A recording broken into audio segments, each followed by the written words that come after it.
instantes, nós iremos iniciar o nosso culto. Eu quero convidá-lo a não apenas assistir, mas usar desse momento para você oferecer um culto ao Senhor.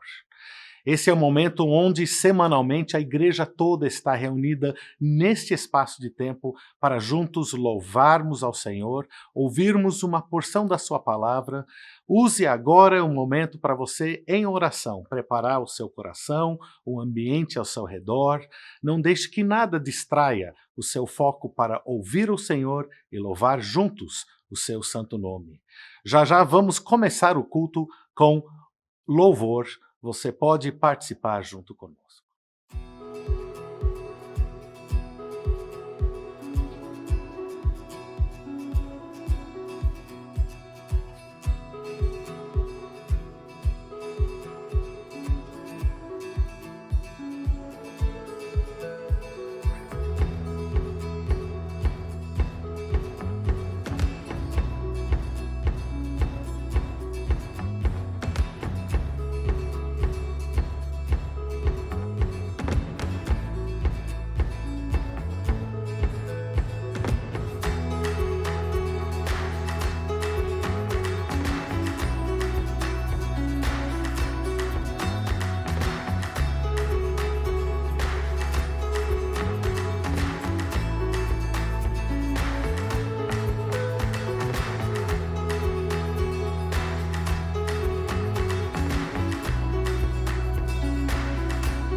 Queremos dar as boas-vindas a você que nos acompanha nesse nosso culto da noite, nesse domingo.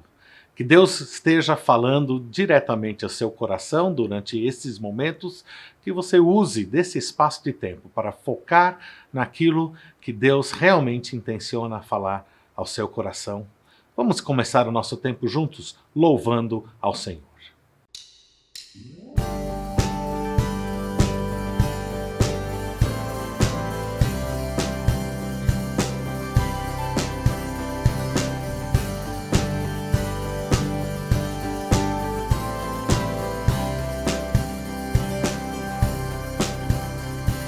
Nas nuvens ele vem, os reis irão se prostrar. As algemas vão quebrar e nós vamos cantar a ti.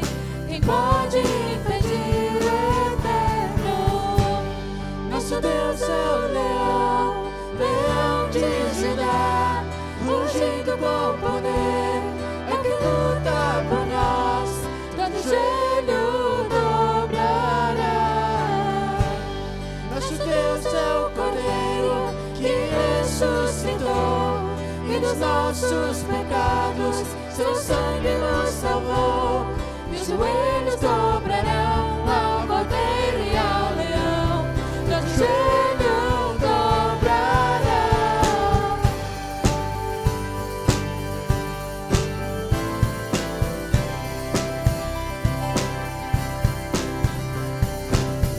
Abra os portões, preparem o caminho ao Rei.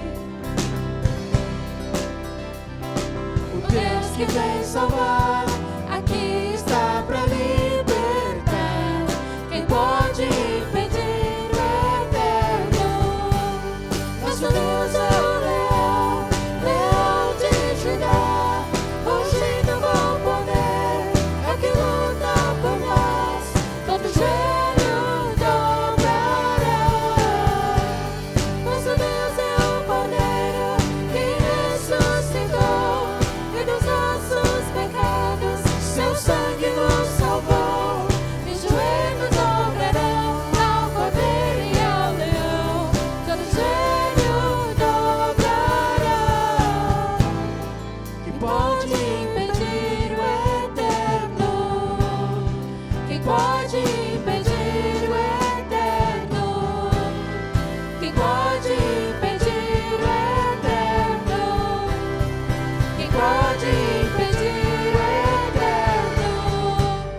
Nosso Deus é o leão, leão de Judá, rugindo com poder, é o que luta por nós, todo joelho dobrará. Nosso Deus é o Cordeiro que ressuscitou, e dos nossos pecados seu sangue nos salvou. Todo joelho dobrará ao Cordeiro e ao leão, todo joelho dobrará.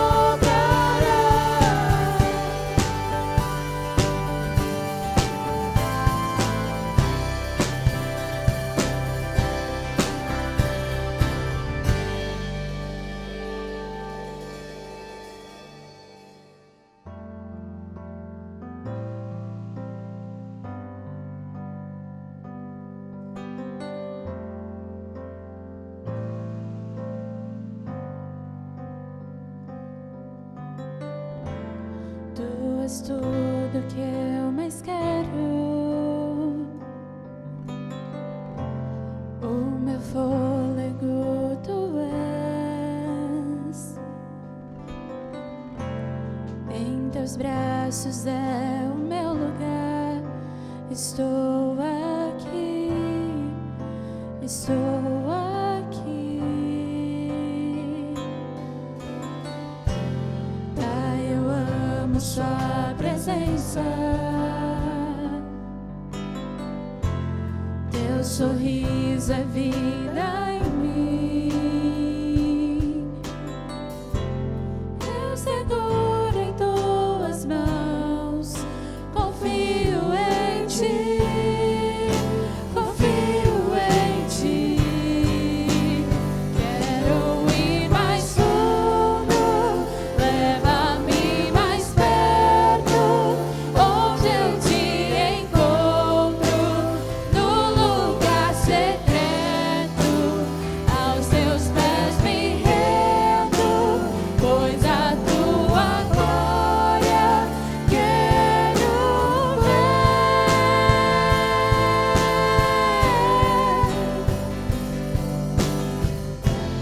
Pai, eu amo sua presença, teu sorriso é vida em mim. Eu seguro em tuas mãos, confio em ti, confio em ti. Quero ir mais fundo, leva-me mais perto, onde eu te encontro, no lugar secreto, aos teus pés me rendo, pois a tua glória quero ver.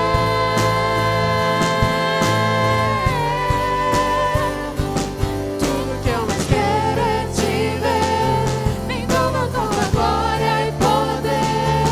Tua majestade é real, tua voz ecoa em meu ser. Tudo que eu mais quero é te ver, me envolva com tua glória e poder. Tua majestade é real, tua voz ecoa em meu ser. Quero ir mais fundo, leva-me mais perto, onde eu te encontro, no lugar secreto, aos teus pés me rendo, pois a tua glória quero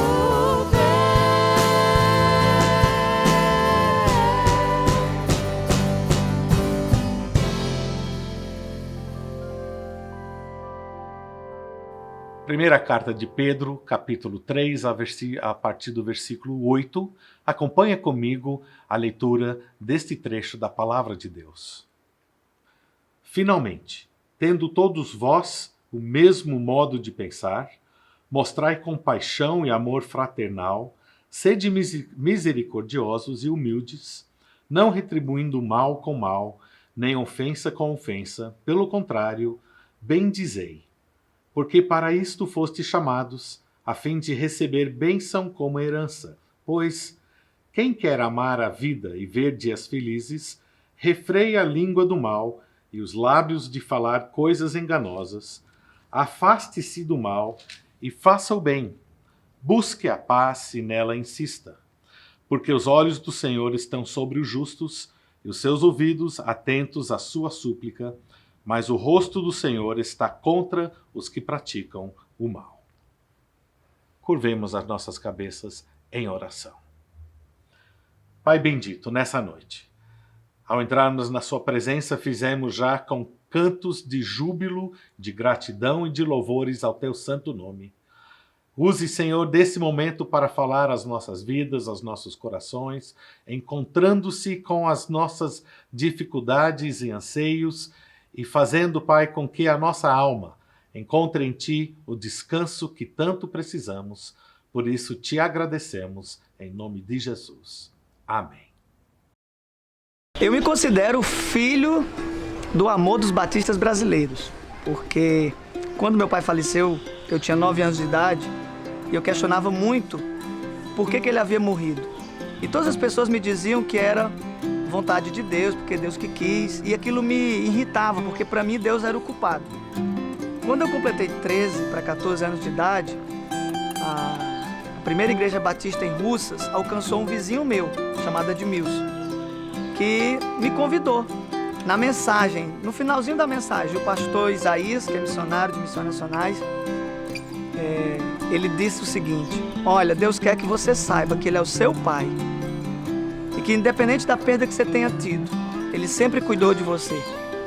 E naquele dia 9 de setembro de 2001, eu entreguei minha vida para Jesus e tive o privilégio de ser cuidado espiritualmente e também muitas vezes materialmente, porque aquela família missionária, ela me mostrou que a vida só vale a pena com Jesus. Quando chegamos à cidade de Russas, nós já éramos missionários de Missões Nacionais. Na realidade, nós estávamos vindo de Fortaleza para revitalizar um campo em Jaguaribe, uma cidade aqui próxima. Na volta, nós paramos em Russas e ficamos encantados com essa cidade onde não havia um trabalho batista.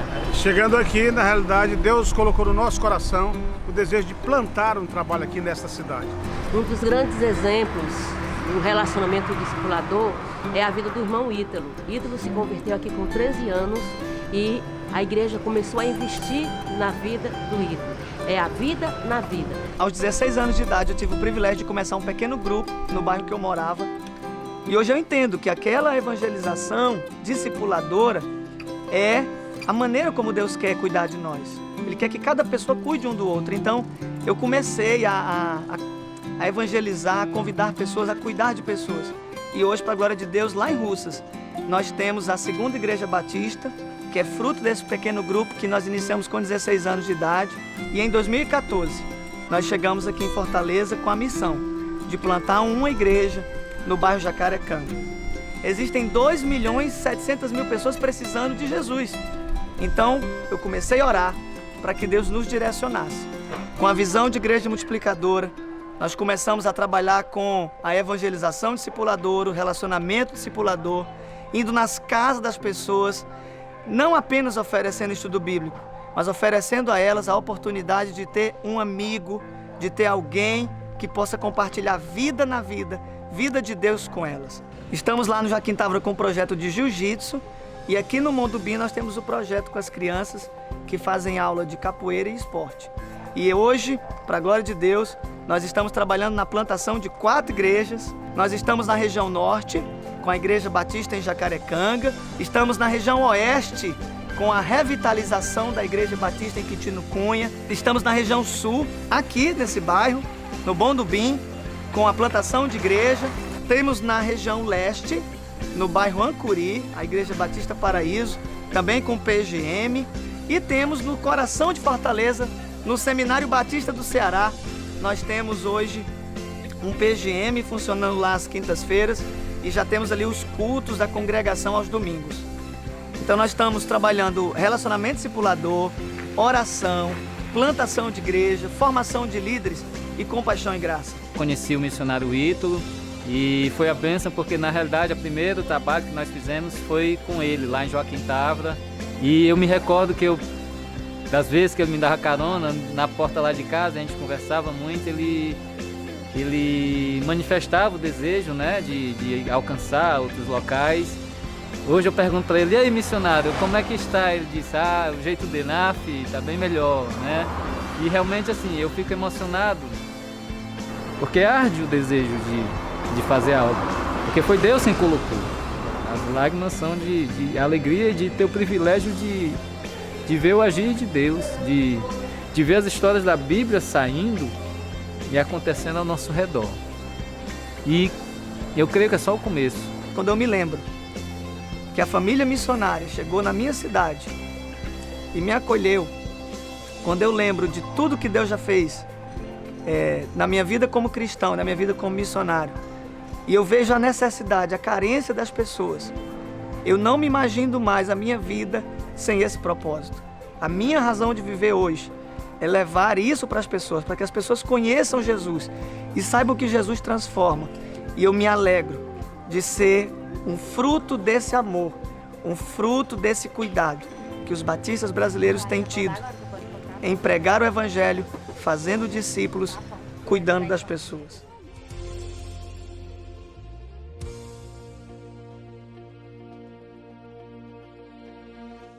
Estamos em campanha da nossa Junta de Missões Nacionais e nós temos agora visto um vídeo que estava retratando o trabalho do pastor Ítalo Matoso ali no Ceará.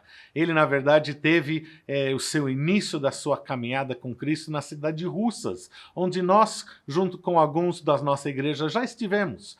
E depois ele foi para Fortaleza, onde hoje ele ajuda a coordenar vários focos de abertura de novos polos de igrejas. E como é gostoso ver o seu entusiasmo, o seu amor. De fato, ele começou o vídeo falando: eu me considero filho do amor dos batistas brasileiros, por ele ter sido evangelizado e acolhido por um casal missionário da Junta de Missões Nacionais. E depois ele termina o vídeo falando: eu me alegro de ser um fruto desse amor, um fruto desse cuidado que os batistas brasileiros têm tido em pregar o Evangelho, fazendo discípulos, cuidando das pessoas.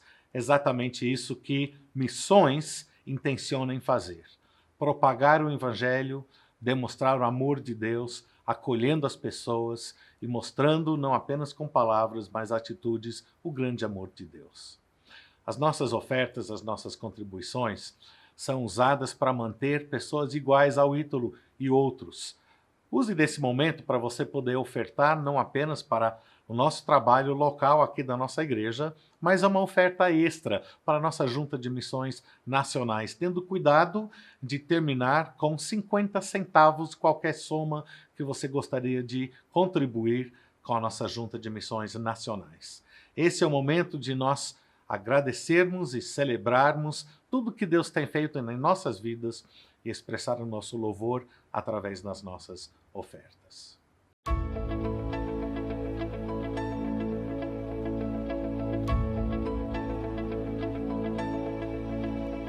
esperança de salvação está na cruz do Rei Jesus. Por sua graça encontro paz e ao perdido vida traz. Da escravidão me libertou, os meus pecados Jesus levou. O que eu tenho e o que sou, eu dedico ao Deus de amor. O Evangelho eu fui chamado a proclamar e o aflito resgatar. Neste tempo eu vou falar. Curve a sua cabeça e oremos. Obrigado, Pai, pelo privilégio de ofertar ao seu reino, entendendo, Senhor, que as nossas ofertas elas são usadas para a manutenção de pessoas igual ao pastor Ítalo, igual a outros que fazem parte também no nosso quadro de missionários e pessoas também que fazem parte também da nossa igreja. Pedimos, Senhor, que abençoe a cada um nas suas contribuições e ofertas, dando-nos alegria dando-nos a certeza de que estamos somando contigo. Isso pedimos em nome de Jesus. Amém.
Próximo domingo, dia 1º de novembro, nós vamos celebrar no culto das 9 da manhã a ceia do Senhor. Quero convidar você a participar da ceia, providencie os elementos da ceia, o pão, o suco de uva, providencie para os seus pais, se eles são idosos e precisam ficar em casa, você leve para eles, para que nós, como igreja, naquele domingo de manhã, diretamente do templo aqui, estarei transmitindo a ceia do Senhor. Alguns estarão presentes aqui, a maioria estará no culto online. Vamos juntos celebrar e observar essa ordenança do Senhor. Momento que nós lembramos a morte de Jesus por nós na cruz e o momento que nós também celebramos a comunhão que temos por sermos igreja, o corpo de Cristo. Próximo domingo, às 9 da manhã, você é o meu convidado para juntos participarmos e celebrarmos a ceia do Senhor Jesus.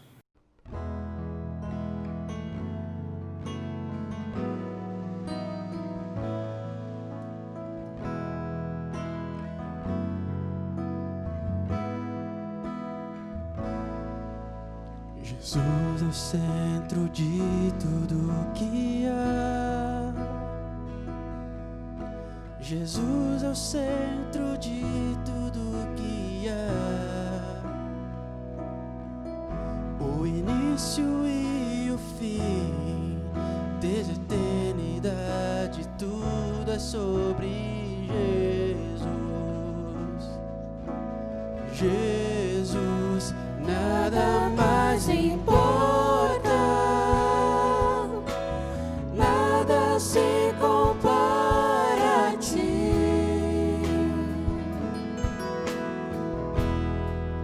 Jesus, tu és o centro e tudo aponta para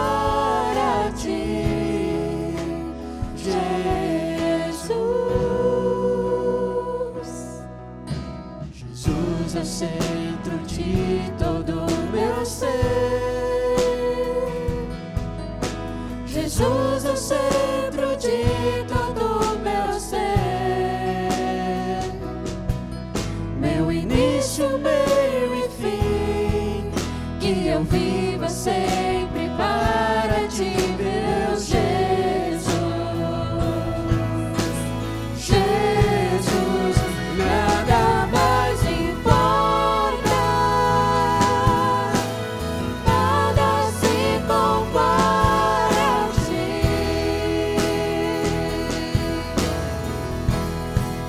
Jesus, tu és o centro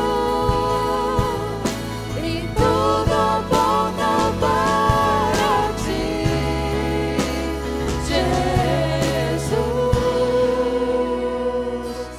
que em meu coração Cristo seja o centro e todo o meu ser mostre quem tu és.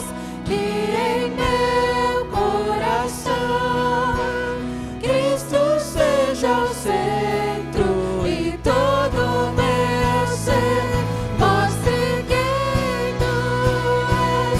Que em meu coração Cristo seja o centro e todo o meu ser mostre quem tu és. Que em meu coração Cristo seja o centro e todo o meu ser mostre quem tu és. Jesus é o centro de sua igreja. Jesus é o centro de sua igreja. Um dia ele virá, como igreja eu vou me encontrar com Jesus. Jesus, vou me encontrar com Jesus. Nada mais importa, nada se compara a ti.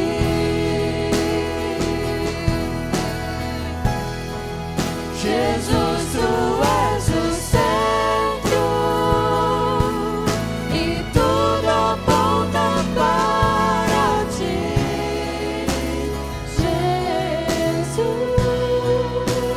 nada mais importa,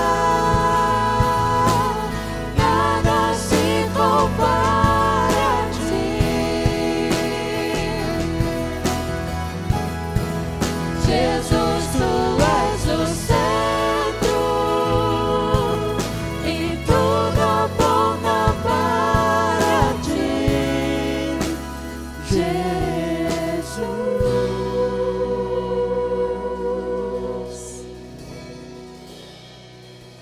Queremos usar desse momento para conversarmos com Deus. Aquilo que estiver no seu coração, apresente a Ele. Eu farei uma oração, você também poderá orar, e assim nós elevaremos tudo o que está nos nossos corações diante do trono da graça de Deus. Oremos. Pai Santo, nessa noite, nós entendemos, Pai, que nós somos tão pequenos e nós não temos, Senhor, respostas e nem soluções. Às vezes até pensamos que temos, mas nós percebemos, Senhor, que o único que é o detentor de todas as respostas perfeitas, das soluções duradouras, é a Ti, Senhor, é Jesus Cristo. Por isso, então, nós nos curvamos perante a Tua soberania nessa noite. Eu quero entregar, Senhor, todos os que nos assistem nesse momento, cada pessoa, cada família, cada lar, cada situação. Eu não conheço, Senhor, cada coração que nessa noite está se unindo a nós em oração, mas Tu conheces. Tu és soberano até o ponto de poder ouvir todos simultaneamente sem perder um detalhe sequer. E nós te agradecemos por isso e te louvamos por isso. Pai, eu quero apresentar aqueles que lutam com alguma enfermidade, seja o Covid, seja uma outra enfermidade, aqueles que estão passando por dificuldades nas suas famílias, talvez não são elas mesmas, mas algum ente querido, ou talvez um amigo, um vizinho, alguém que conhecem. Eu quero colocar, Senhor, cada situação nas tuas mãos. Pedimos, sim, o seu toque de cura. Entendemos, Senhor, que nem todos serão curados, e até nisto, Pai, nós reconhecemos a sua perfeita soberania. Faça-se fazer, então, a sua vontade na vida de cada um, mas nós pedimos, sim, por cura. Nós não poderíamos deixar de suplicar por isto. Nós queremos te agradecer àqueles que receberam essa cura e hoje estão conosco celebrando e agradecendo o seu poder, a sua restauração, o seu toque sobre as suas vidas. Nos alegramos com essas pessoas, com seus familiares. Lembramos daqueles, Senhor, que estão também lutando para prover economicamente, materialmente para as suas famílias, para situações onde eles precisam estar ali vendo uma atividade, uma rotatividade econômica, e mesmo nessa retomada, ainda assim há setores que experimentam dificuldades. E nós queremos colocar, Senhor, estas pessoas, essas famílias, nas tuas mãos. Esteja ali abrindo as portas para que haja ali os mantimentos em suficiência para manter cada lar, cada pessoa, que ninguém passe por necessidades. Te agradecemos porque essa igreja tem tido a oportunidade e o privilégio de somar em várias famílias, em várias instâncias, através de doações, através de cestas básicas, através de vários tipos de ajuda nesses momentos de maior necessidade. Continua, Senhor, então a prover e ainda usar esta igreja como um canal de bênção na vida de muitos. Pai, nós pedimos também por um contexto maior, por todos aqueles que também buscam, nesse momento, respostas, tanto econômicas quanto de saúde, mas em particular respostas emocionais e espirituais. Muitas pessoas estão vivenciando agora momentos de aflição, de dificuldade, não conhecem o verdadeiro Deus do universo, aquele que é capaz de suprir não apenas todas as necessidades, mas a necessidade maior de salvação e de ter um relacionamento bem íntimo contigo. Esteja ministrando ainda nessa noite nas vidas e nos corações e ajuda, Senhor, aqueles que porventura estão conosco, mas ainda não te conhecem como Senhor e Salvador. Ajuda-os a entender qual é o seu plano para as suas vidas, que eles possam encontrar a paz que nós temos encontrado em Jesus. Esses motivos, Pai, apresentamos nas tuas mãos, gratos porque sabemos que tu és o Deus vivo que nos ouve e atende segundo a sua perfeita vontade. Em nome de Jesus. Amém.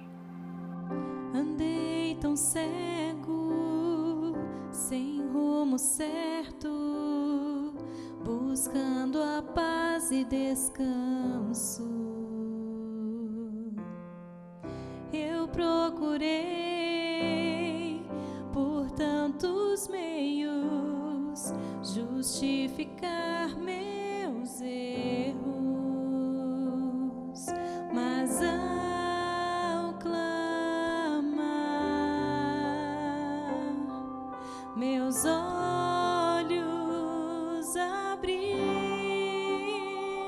e ao olhar pra cruz eu entendo o amor derramado ali por mim, sacrifício de sangue por um pecador. Não sou merecedor, tua graça me alcançou.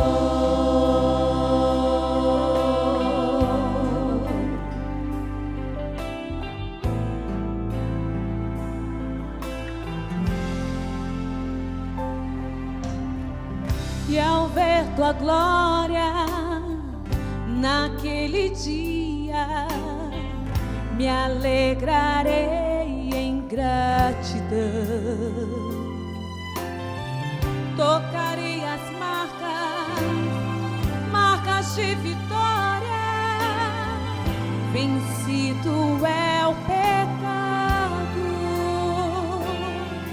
perante ti. Me prostrarei,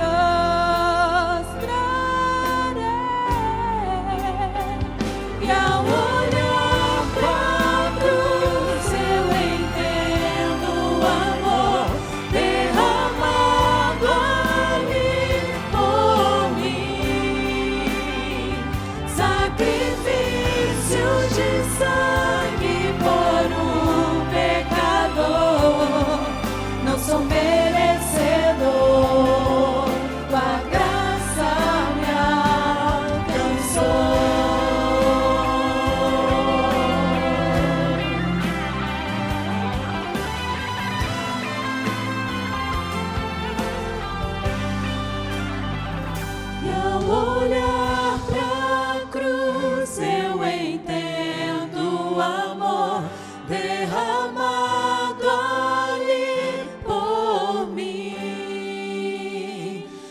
sacrifício de sangue por um pecador, não sou merecedor.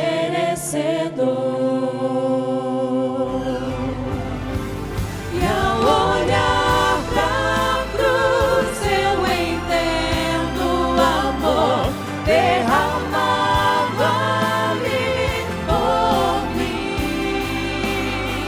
Sacrifício de sangue por um pecador, não sou merecedor,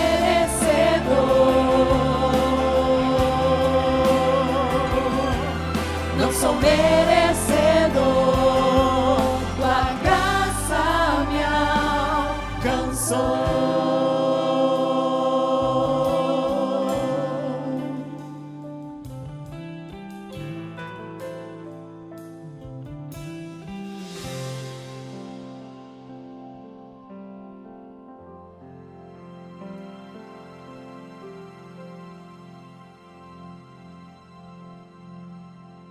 Nós chegamos agora na série Ser Cristão, a terceira mensagem. Espero que você esteja sendo abençoado, como eu estou sendo abençoado ao estudar esse tema. Estamos aqui conversando sobre o que significa ser cristão.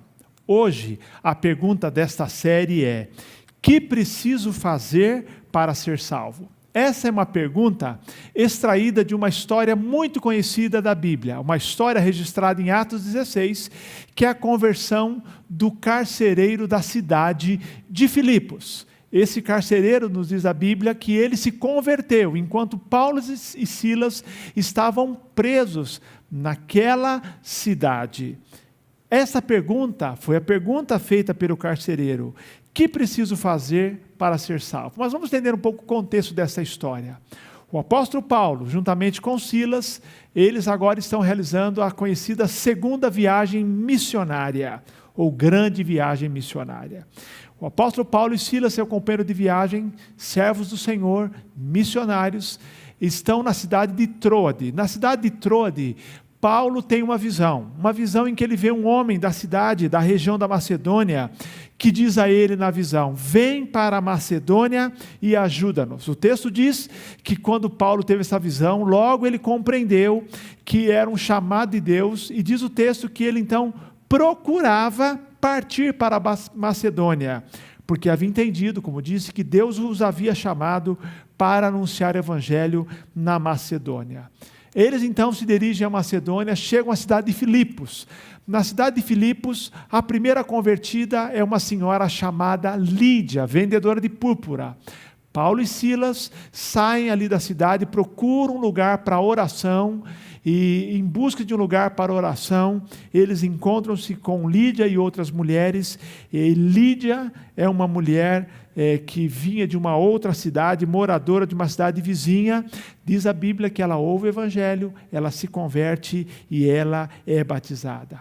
O apóstolo Paulo, agora em Filipos, num outro incidente, num outro acontecimento, ele expulsa o demônio de uma jovem escrava, que tinha um espírito de adivinhação. E com esse espírito de adivinhação, ela dava muito lucro aos seus patrões. O fato é que Paulo e Silas tiveram discernimento que aquilo não vinha de Deus. Ela fazia declarações elogiosas, dizendo que eles eram servos do Deus Altíssimo, mas estava com essas declarações perturbando a paz de Paulo e Silas. Diz a Bíblia, então, que Paulo, usado por Deus, ele determina a saída daquele espírito, ele expulsa aquele demônio. Os patrões daquela jovem ficam contrariados, porque viram o seu lucro, a possibilidade de lucro ir embora. Então eles apresentam uma denúncia contra Paulo e Silas. Paulo e Silas são presos, eles são espancados e são lançados na prisão. E é lá na prisão que acontece a conversão, então, do carcereiro de Filipos. O texto nos diz, Atos 16, que por volta da meia-noite, Paulo e Silas oravam e cantavam hinos a Deus, enquanto os presos os escutavam. Mas vamos ler todo o texto para entender a história. Atos 16, já li o verso 25, a partir do verso 26 nós vamos compreender essa história. Verso 25, como disse, por volta da meia-noite, Paulo e Silas oravam e cantavam hinos a Deus enquanto os presos os escutavam. Verso 26 em diante. De repente, houve um terremoto tão intenso que os alicerces do cárcere foram abalados e logo todas as portas se abriram e as correntes de todos se soltaram. O carcereiro acordou e, vendo abertas as portas da prisão, sacou a espada para suicidar-se, supondo que os presos haviam fugido. Mas Paulo gritou para ele: não te faças nenhum mal, porque estamos todos aqui. Ele pediu luz, correu para dentro e, trêmulo, prostrou-se diante de Paulo e Silas. Levando-os para fora, disse: senhores, que preciso fazer para ser salvo? Eles responderam: crê no Senhor Jesus e tu e tua casa sereis salvos. Então pregaram a palavra de Deus a ele e a todos os que eram de sua casa. E levando-os consigo naquela mesma hora da noite, lavou-lhes os ferimentos e logo foi batizado ele e todos os seus. Então os fez subir para a sua casa, pôs a mesa para eles e alegrou-se muito com toda a sua casa por haver crido em Deus. Os detalhes da história. Paulo e Silas estão na prisão, e lá eles oram e cantam ao Senhor por volta da meia-noite. Algo sobrenatural acontece. Deus manda um grande terremoto, um terremoto que abala os alicerces do cárcere. O carcereiro, então, está dormindo, ele acorda assustado e preocupado, imaginando que todos tinham fugido. E ele, naquele momento, ele quer se matar, tirar a vida, porque a lei romana dizia que o soldado, ele era responsável pelos seus guardados, os seus prisioneiros, e que eles pagariam com a própria vida se esses prisioneiros fugissem. Então o carcereiro, desesperado naquela hora, mas Paulo impede que ele se mate. Ele, trêmulo, pergunta para Paulo e Silas, a pergunta que é objeto da nosso estudo, da nossa reflexão hoje à noite. Ele pergunta: que preciso fazer para ser salvo? Essa pergunta feita pelo carcereiro é uma pergunta que as pessoas têm feito. Elas talvez não verbalizem, mas ela tem essa pergunta no coração. No fundo, lá no coração as pessoas perguntam: como é que eu posso ser salvo? Como é que eu posso ter a vida eterna? Como eu posso ter certeza de que após essa vida eu estarei com Deus no céu? O que preciso fazer para ser salvo? E logicamente, esta pergunta recebe várias respostas, mas a questão é: ser salvo é o equivalente a ter a vida eterna. Como é que você responderia a essa pergunta? O que preciso fazer? O que preciso fazer para ser salvo? E aí, queridos, apesar de tantas perguntas circularem aí no nosso mundo hoje, como no tempo do apóstolo Paulo, o apóstolo Paulo e Silas dão uma resposta direta para o carcereiro. Quando ele pergunta: que preciso fazer para ser salvo?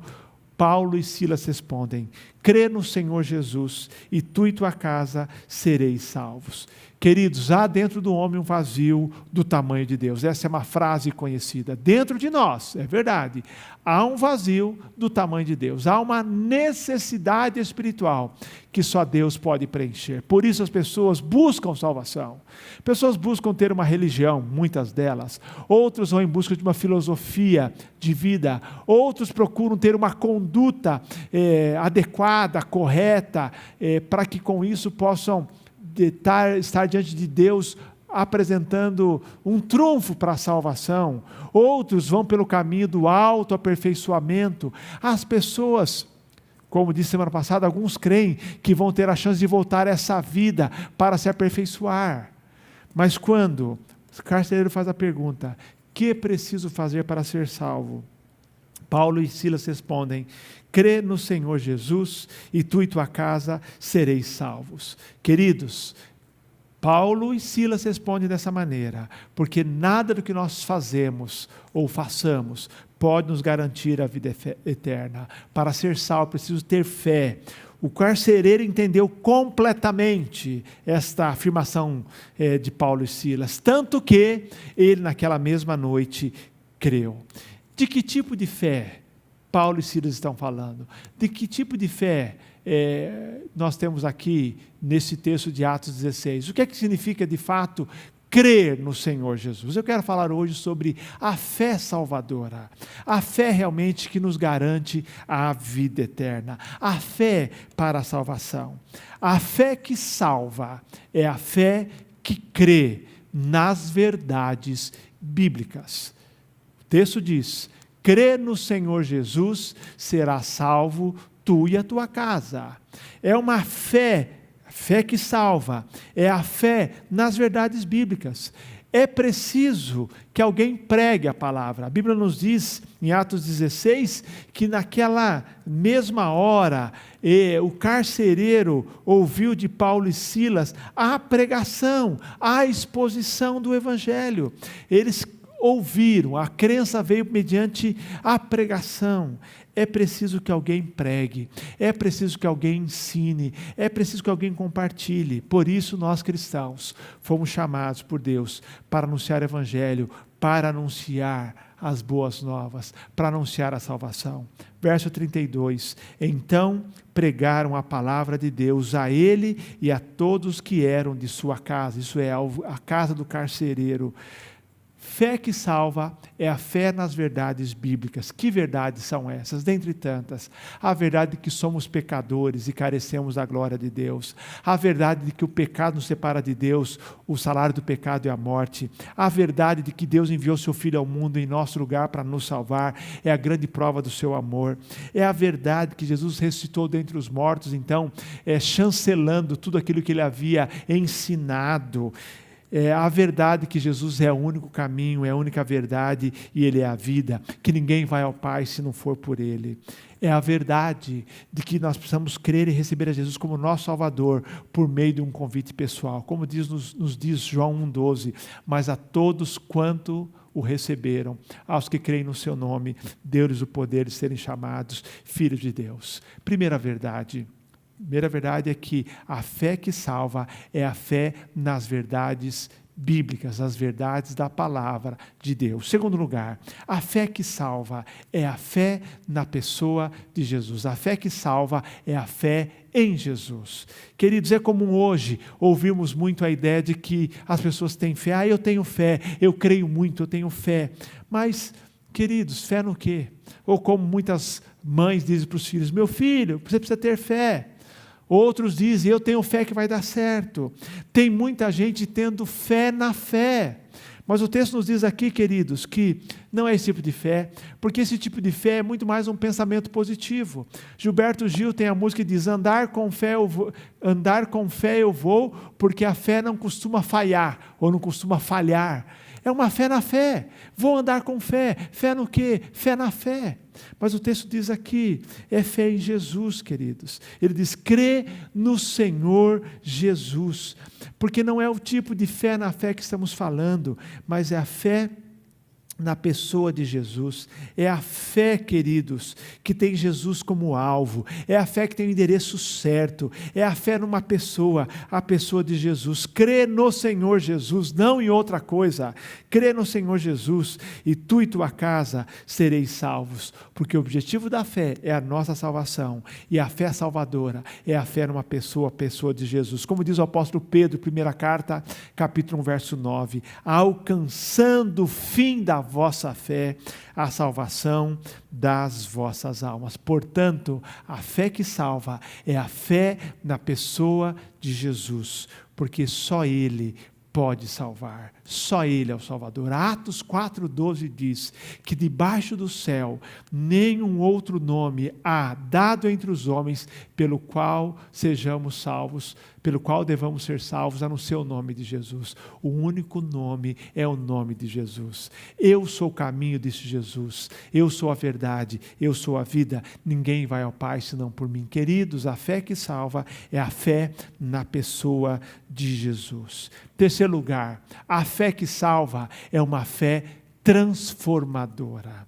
A fé que salva é uma fé transformadora. A fé verdadeira produz transformação. Se você diz que é um cristão, mas não há sinais de mudança de vida, você devia duvidar da sua conversão, da sua salvação. A fé verdadeira, a fé salvadora, é a fé que produz transformação. É impossível ter encontro com Jesus sem ser transformado. Fé verdadeira transforma. Vejam, por exemplo, na vida desse carcereiro as transformações. Diz a Bíblia que depois que ele ouviu a mensagem, que ele aceitou Jesus, que ele se converteu, ele levou Paulo e Silas para a sua casa. Eu fico imaginando a situação, a essa altura.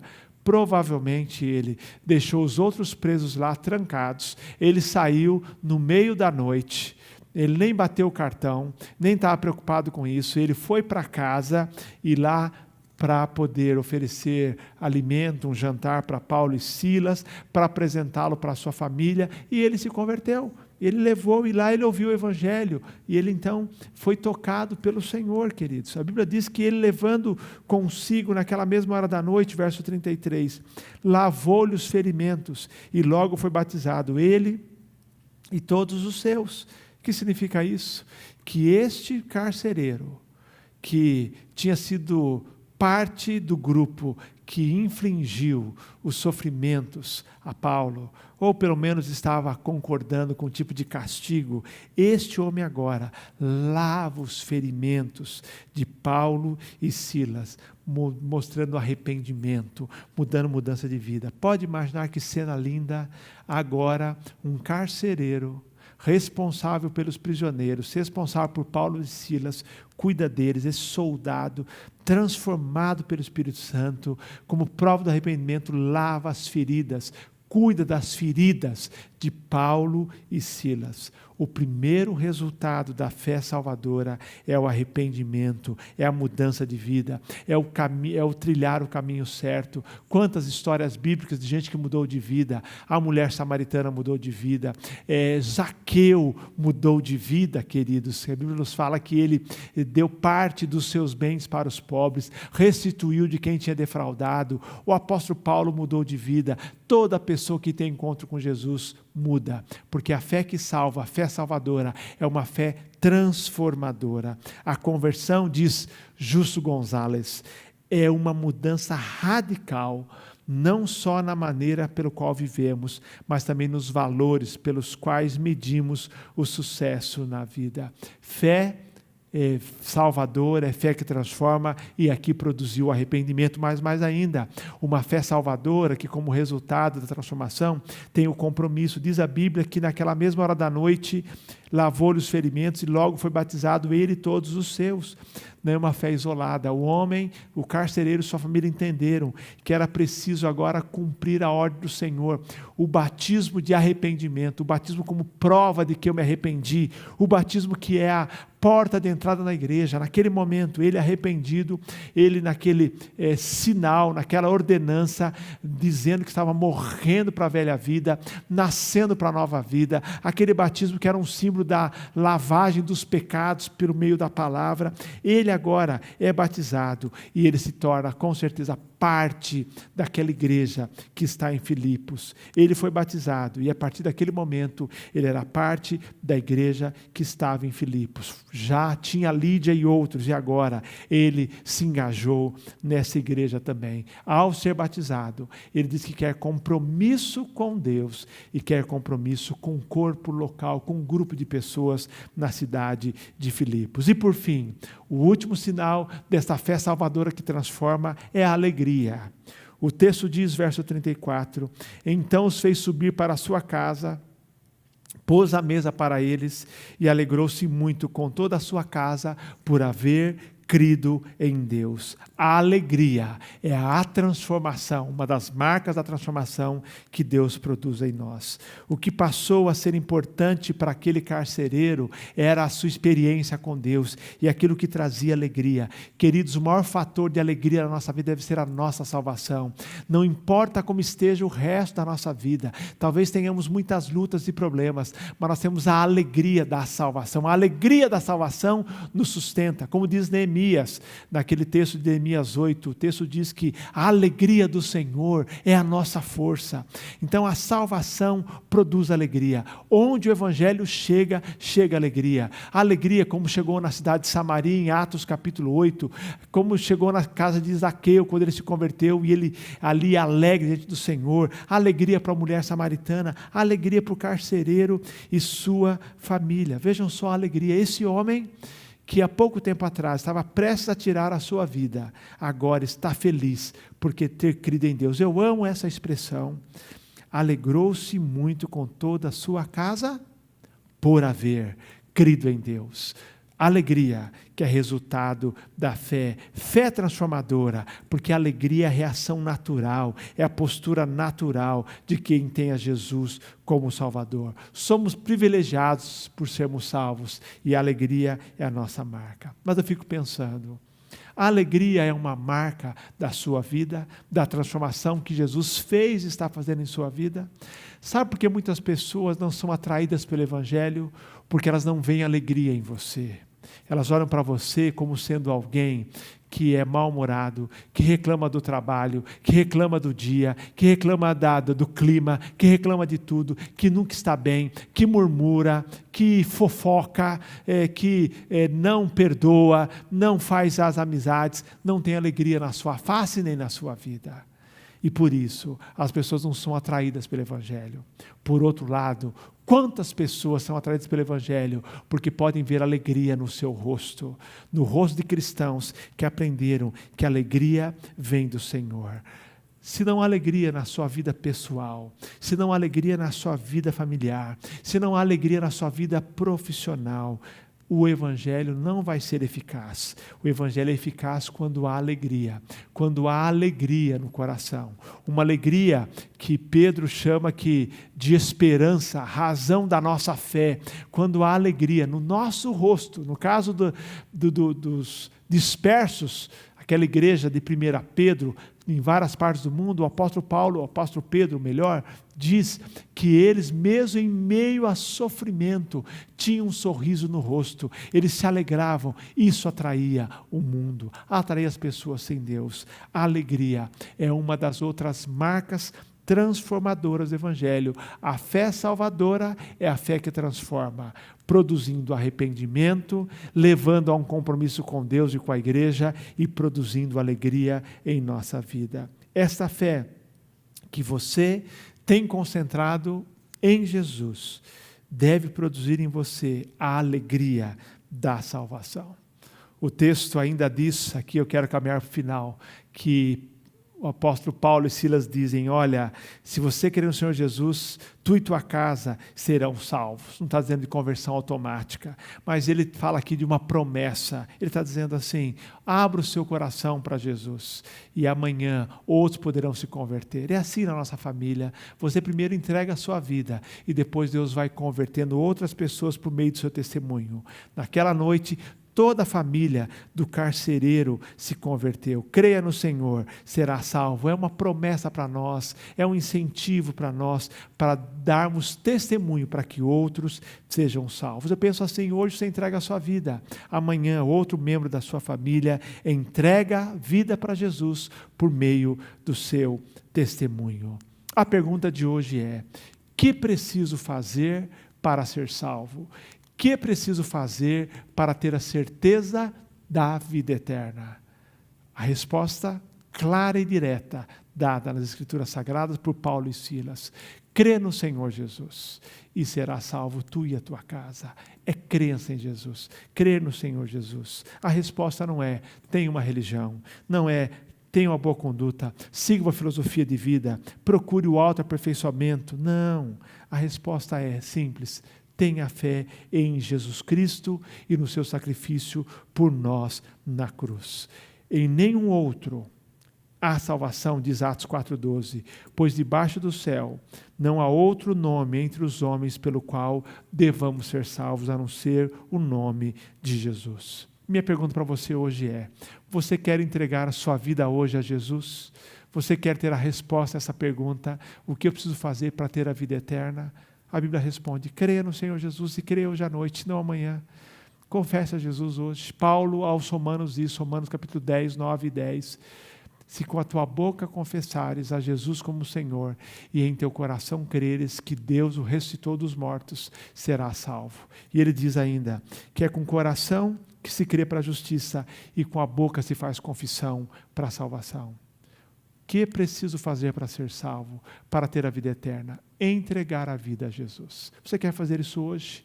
Se você quer, eu quero convidar você, se o Espírito Santo tocou no seu coração, eu quero convidar você a orar comigo agora. Eu oro e você responde aí, repete comigo no seu coração essa oração. Senhor Jesus, hoje eu entendi que só em Jesus há salvação. Eu quero, hoje, confessar os meus pecados e pedir a Jesus que venha se tornar o meu Salvador. Eu creio que Ele morreu por mim e pagou pelos meus pecados. E eu creio que nele eu posso ter salvação. Eu entrego a minha vida agora. Eu me arrependo dos meus pecados.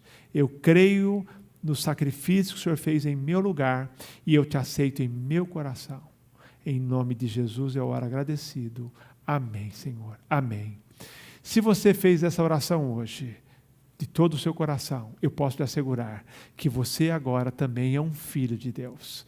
É algo que não sou eu que asseguro, baseado na minha crença. Eu faço essa afirmação baseada nas Escrituras Sagradas que diz que a todos quanto receberam Jesus, aos que creem no seu nome, Deus deu-lhes o poder, o direito de serem chamados filhos de Deus. Se você entregou sua vida a Jesus, você é um filho de Deus. E eu queria mandar a você um presente. Quero te ajudar a crescer na fé. Eu quero te oferecer um Novo Testamento Esperança. Está vendo na sua tela aí. É um Novo Testamento que é a segunda parte da Bíblia, os 27 livros, os evangelhos sobre Jesus, Atos, as cartas de Paulo, vai até Apocalipse, de Mateus a Apocalipse, 27 livros, que vão te ajudar a conhecer melhor da fé. Além de ter todo o texto bíblico, tem perguntas e respostas. Você vai encontrar explicações para vários temas, sobre salvação, céu, inferno, pecado e tantos outros temas, e você vai poder crescer. Se você deseja receber uma cópia, se você entregou sua vida para Jesus, basta escrever para este número aí da sua tela, o WhatsApp, dizendo: eu gostaria de receber um exemplar do Novo Testamento.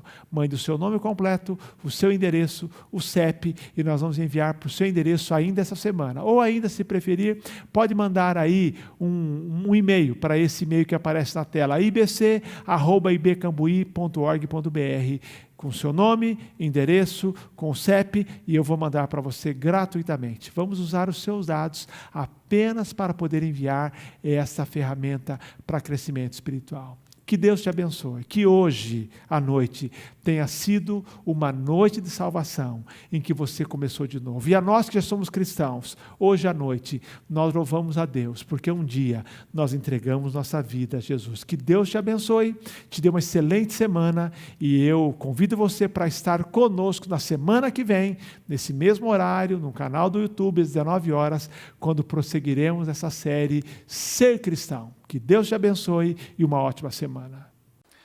Quero convidar cada um a estar conosco na quinta-feira, a partir das 19h30, nesse mesmo local, nesse mesmo canal, para o nosso culto do meio da semana.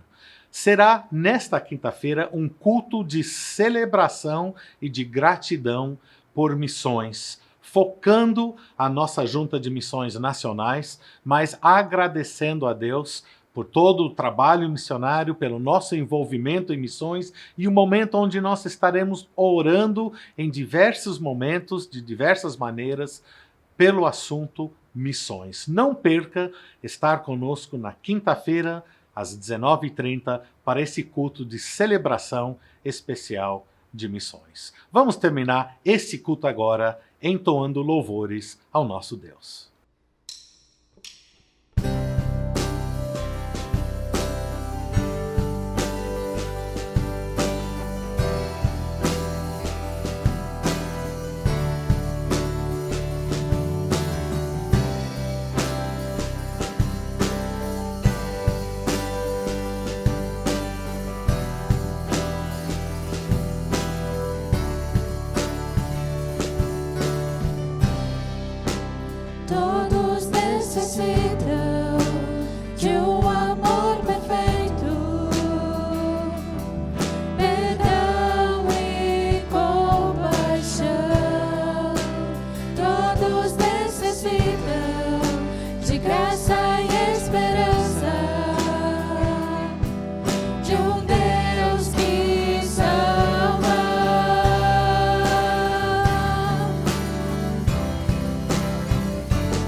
aceitas com os meus medos, falhas e temores.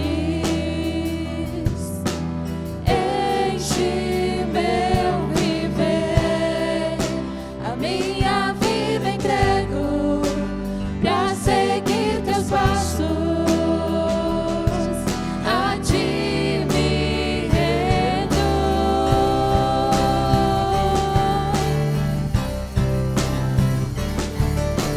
Cristo move as montanhas e tem poder pra salvar, tem poder pra salvar, pra sempre, autor da salvação. Jesus a morte venceu, sobre a morte venceu. Posso o mundo